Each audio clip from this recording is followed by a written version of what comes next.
रज और जूठन से है ना। उन्हीं सब संतों की चरण रज जूठन से है। जैसे पारस है तो लोहा को छू के सोना बना देती है, पर संत जन जिस पर कृपा करते हैं उसे संत बना देते हैं।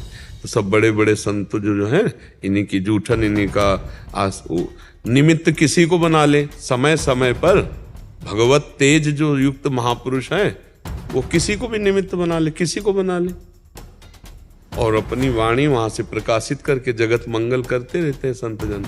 तो ये ढांचा अलग है और इसमें जो साउंड है अलग है, वो महापुरुषों के द्वारा प्रेरित है। तो जैसे तुम सुन रहे हो ऐसे हम भी सुनते हैं कि ये बात मेरी नहीं है, ये तो संतों ने दी है, ये तो भगवान बुलवा रहे हैं, ये तो उन्हीं के द्वारा है ना।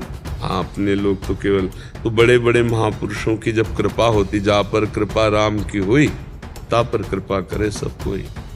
जामवंत जी राम जी से कह रहे हैं, जा पर नाथ करो तुम दाया, ताई सदा शुभ कुशल निरंतर, सुर नर मुनि प्रसन्नता ऊपर।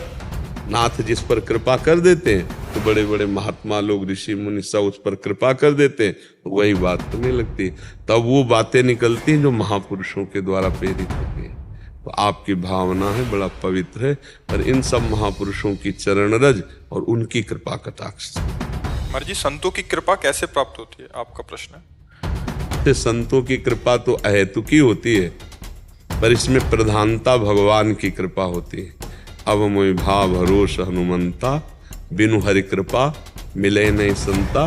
तो हरि कृपा प्रधानता हुई, कोई उद्यम कोई प्रयत्न अपना नहीं, हरि कृपा ने कृपा की, तब ये संत समागम हुआ।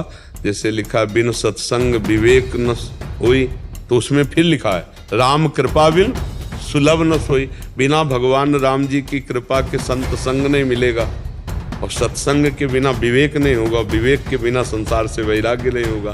तो हमें लगता है संत समागम में प्रधानता कृपा तो हरि की है, और दूसरी सहयोगी कृपा अपने पुण्यों की है, क्योंकि दोनों बात पाई गई। पुण्य पुंज बिन मिलहि न संता, बिना पुण्य एकत्रित हुए संतों का दर्शन नहीं होता। और एक पाया गया बिनु हरि कृपा मिले नहीं संता, तो दो बातें पाई गई। कभी कभी पुण्य का ऐसा संयोग हो जाता है कि संत महात्माओं के दर्शन हो जाते हैं, कभी कभी भगवान की कृपा से भगवत प्रेमी महात्माओं के दर्शन हो जाते हैं। तो हम भगवान से प्रार्थना करें अविरल भगति और बीरति और सत्संगा, चरण सरोरु प्रीति अभंगा। हे नाथ, आप मुझे वैराग्यवान बना दीजिए, आप अपनी भक्ति प्रदान कीजिए और अपने भक्तों का सत्संग दीजिए। भगवान से जब प्रार्थना की जाती तो हम क्या जाने कि भगवान का भक्त कौन है, कौन ज्ञानी है, कौन प्रेमी है, वो तो भगवान ही जानते हैं ना। भाई, संत महात्मा का स्वांग तो नौटंकी नाटक में भी लोग कर लेते हैं, 2-4 घंटे बड़ी सफाई से संत बन जाते हैं। जैसे अब करते हैं ना, तो बिल्कुल ऐसा लगेगा कि हिमालय का ऋषि मुनि है, एकदम वो स्वांग करेगा, लेकिन वो ऋषि मुनि थोड़ी है। असली में भगवान का भक्त और प्रेमी कौन है तो भगवान ही जानते हैं, तो वही मिलाएंगे अपने प्रेमी जनों से। तो इसीलिए है अब मोहि भाव भरोस हनुमंता, बिनु हरि कृपा मिले नहीं संता। भगवान से प्रार्थना करे कि प्रभु, हम तो नहीं जानते कि आपके संत और भक्त कौन कैसे हैं, आप हमें मिला दो, क्योंकि आप जानते हो।